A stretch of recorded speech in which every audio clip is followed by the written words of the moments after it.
प्यारे बच्चों, वीणा की वाणी चैनल में आपका बहुत बहुत स्वागत है। अब हम बढ़ रहे हैं ग्रेड 11 के काव्य भाग के दूसरे पाठ की ओर। मीरा कृष्ण भक्त कवयित्री हैं और कृष्ण के प्रेम में वो अपना पूरा जीवन बलिदान कर चुकी। आज हम उनके पदों को पढ़ेंगे। मेरे तो गिरधर गोपाल दूसरो न कोई, जाके सिर मोर मुकुट मेरो पति सोई। छाड़ी दई कुल की कानी, कहा करही कोई, संतन ढिग बैठ बैठ लोक लाज खोई। असुवन जल सींच सींच प्रेम बेल बोई, अब तो बेल फैल गई आनंद फल होई। दूध की मथनिया बड़े प्रेम से बिलोई, दधी मथी धृत काढ़ लियो, डार दई छोई। भगत देख राजी हुई, जगत देख रोई, दासी मीरा लाल गिरधर तारु अब मोही। बहुत इम्पोर्टेंट पद है, आपने सुना भी होगा। मेरे तो गिरधर गोपाल दूसरो न कोई, बहुत फेमस है ये। गिरधर गिरी को धारण करने वाले कृष्ण की बात की गई है। गोपाल कृष्ण का ही दूसरा नाम, गायों को पालने वाले कृष्ण।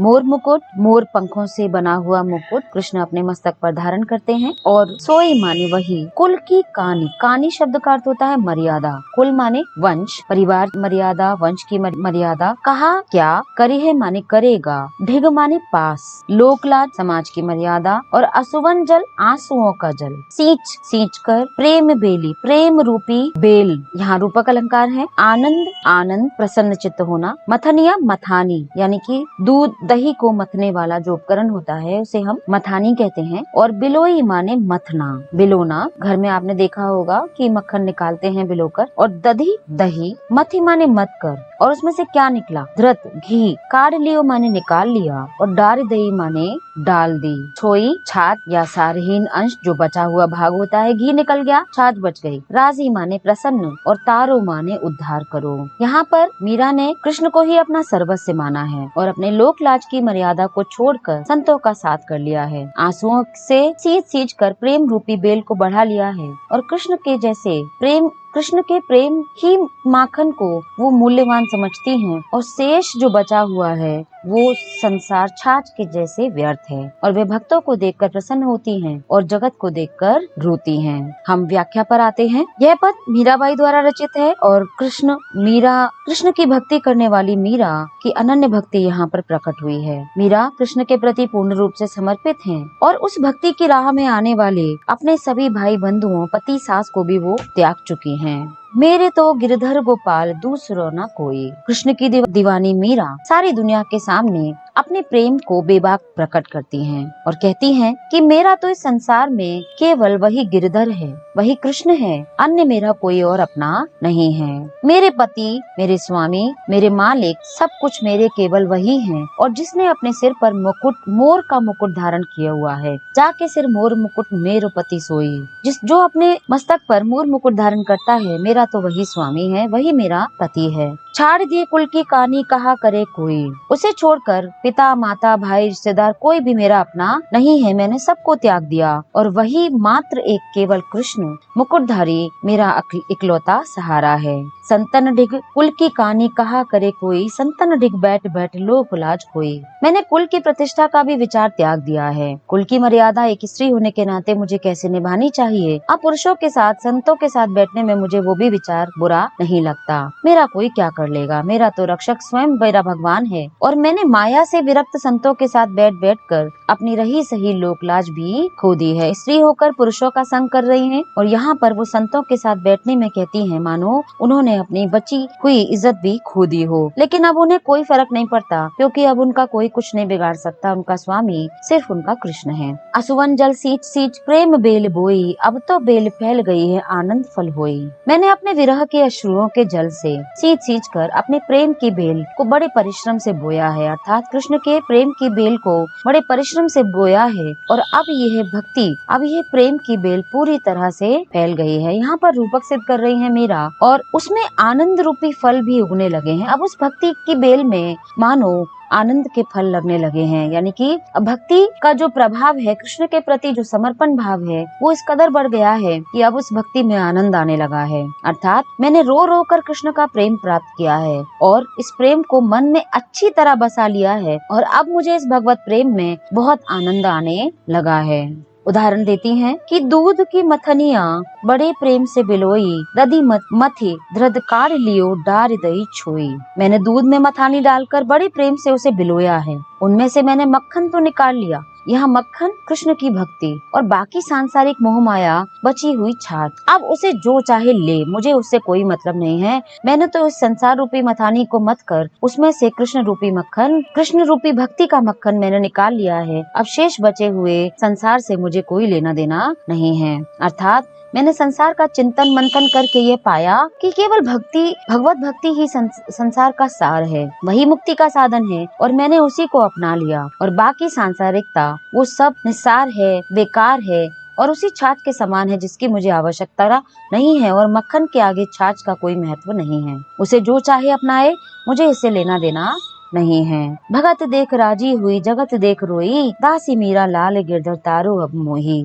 मैं भक्त को देखकर प्रसन्न होती हूँ और जगत को इस सांसारिकता के जाल में फंसा हुआ देखकर रोती हूँ। लोग मोह माया में ग्रसित हैं और अब वो उससे ऊपर आ चुकी हैं तो प्रसन्न हैं। दासी मीरा कहती हैं कि वो अपने प्रभु से, अपने गिरधारी से, अपने कृष्ण से, अपने गोपाल से प्रार्थना करती हैं कि मैं आपकी सेविका हूँ और अब आप मेरा उद्धार करो, मुझे और प्रतीक्षा ना कराओ। हे कृष्ण, अब मुझ पर कृपा करो। पदों को गाया जा सकता है, लयबद्ध किया जा सकता है। प्रेम बेल आनंद फल में रूपक अलंकार है, दूध की मथनिया छोई में अन्योक्ति अलंकार है, और गिरधर गोपाल मोर मुकुट कुल की कहानी कहा करे कोई, लाज लोक लाज बेली मोई बेली फैली में अनुप्रास अलंकार है, और बैठी बैठी सींच सींची में पुनरुक्ति प्रकाश अलंकार है। कृष्ण के नामों का उन्होंने गिरधर गोपाल लाल आदि का वर्णन किया है और यहाँ पर भक्ति और शांत का मिला जुला प्रभाव दिखाई देता है। कृष्ण के प्रति समर्पण भक्ति है और संसार के प्रति निस्सारता का भाव शांत रस की ओर संकेत करता है। हम दूसरे पद की ओर आते हैं। पग घुंघरू बांध मीरा नाची, मैं तो मेरे नारायण सु आप ही हो गई साची। लोग कहे मीरा भई बावरी, न्यात कहे कुलनासी, बिस्का प्याला राना भेजिया, पीवत मीरा हासी। मीरा के प्रभु गिरधर नागर सहज मिले अविनाशी। पग पैर नारायण ईश्वर, कृष्ण आप ही माने स्वयं ही, साची माने सच्ची, भई माने हो गई। बावरी कृष्ण के प्रेम में पागल, न्यात कहते हैं कुटुंब के लोग, बिरादरी के लोग, कुलनासी कुल का नाश करने वाली उनको कहते हैं। बिस विष यानी कि जहर, पीवत माने पीकर, हासी माने हंसी, नागर चतुर सहज स्वाभाविक भक्ति से, अविनाशी जिसका कभी विनाश ना हो, अमर। इस पद में कृष्ण की दीवानी मीरा क्या कहती हैं? वे कृष्ण के प्रति अनन्य भक्ति भाव को प्रकट करती हैं और उन्होंने कृष्ण के अनुराग में लोक लाज और घर परिवार की मर्यादाएं भी तोड़ दी हैं। वे अपने प्रभु के प्रेम को प्रकट करती हुई कहती हैं कि हे प्रभु, तुम्हारी यह दासी मीरा अपने पैरों में घुंघरू बांध प्रेम में नाच उठी है। सारी दुनिया इस प्रेम के खुले दृश्य को देख और सुन ले। यह सच है कि मैं अपने प्रभु की स्वयं ही दासी बन गई हूँ, अर्थात अपनी इच्छा से कृष्ण की दीवानी हो गई हूँ। लोग मुझे पागल हो गई है कहते हैं। मेरे इस खुले कृष्ण प्रेम पर मेरी सास मुझे कुल कलंकिनी कहती है। वे कहती है कि मैंने ये कर्म करके अपने कुल की छवि को मिट्टी में मिला दिया है। राणा जी ने मुझे मार डालने के लिए विष का प्याला भेजकर मारने की कोशिश की। मैं उस प्याले को भी खुशी खुशी पी गई, परंतु कृष्ण की इस भक्तिन पर, कृष्ण की भक्ति के आगे उस जहर का प्रभाव भी नहीं हुआ। मीरा कहती हैं कि मेरे प्रभु तो सिर्फ गिरधर गोपाल हैं और मुझे सहज ही उस अविनाशी प्रभु के दर्शन सुलभ हो गए हैं और मैं अब कृष्ण के उस अविनाशी कृष्ण प्रेम में लीन हो गई हूँ और मेरे तो सिर्फ वही स्वामी हैं, वही मेरे सब कुछ है। मीरा यहाँ पर अपने ऊपर परिवार के द्वारा किए गए अत्याचारों की बात करती है और उस पर भक्ति का प्रभाव जमाते हुए उस सबको निस्सार भी कहती हैं। कृष्ण के प्रति अटूट भक्ति प्रकट करती हैं और यहाँ पर कृष्ण को नारायण, गिरधर, नागर, अविनाशी कहकर पुकारती हैं। अनुप्रास अलंकार है, कहे कुल प्रभु गिरधर नागर। पद को गाया जा सकता है, बहुत सुंदर पद है और भक्ति रस की अभिव्यक्ति इस पद में हुई है। हम प्रश्नोत्तर पर आते हैं। लोग मीरा को बावरी क्यों कहते हैं? लोग मीरा को इसलिए बावरी कहते हैं क्योंकि वो कृष्ण के प्रेम में अनन्य भक्ति भाव को देखकर पगली सी, बोराई सी हो गई हैं, दीवानी हो गई हैं। वो कृष्ण की भक्ति के आगे कुछ और देखना ही नहीं चाहती। मीरा की भक्ति, यह मीरा की ही भक्ति का सम्मान है। मीरा ने भक्ति प्रकट करने के लिए अपना राज परिवार छोड़ा, कुल मर्यादा छोड़ी, जबकि निंदा सही और मंदिरों में प्रभु के भजन गाती फिरी और इसी दीवानगी के कारण लोग उन्हें बावरी कहते हैं। मीरा जगत को देखकर रोती क्यों है? मीरा जगत को देखकर देखकर उसकी लीला को व्यर्थ मानती हैं। वह सांसारिक सुख दुख को आसार यानी कि निस्सार मानती हैं। वो तथ्यहीन है, फिर भी लोग उसमें लिप्त रहते हैं। यह देखकर मीरा रोती हैं। सच्ची ईश्वर भक्ति को छोड़कर लोग माया मोह में जुटे हैं, सांसारिकता में फंसे हैं। वो लोगों को देखकर रोती हैं। लोग कहे मीरा भई बावरी, न्यात कहे कुलनासा। मीरा के बारे में लोग समाज और न्यात माने कुटुंब के लोग ऐसी धारणाएं क्यों रखते हैं? समाज तथा कुटुंब की धारणाएं सदा भिन्न हुआ करती हैं। स्त्री को कभी भी पुरुष प्रधान समाज वो सम्मान नहीं देता। कुटुंब की धारणा अधिक संकुचित होती है। कुटुंबी जनों में राग द्वेष की प्रमुखता होती है और कभी भी वे मोहवश अपने प्रियजन को अधिक महान सिद्ध करते हैं। ऐसा कभी ही देखने को मिलता है और कभी द्वेषवश उसे बिल्कुल बेकार सिद्ध कर देते हैं।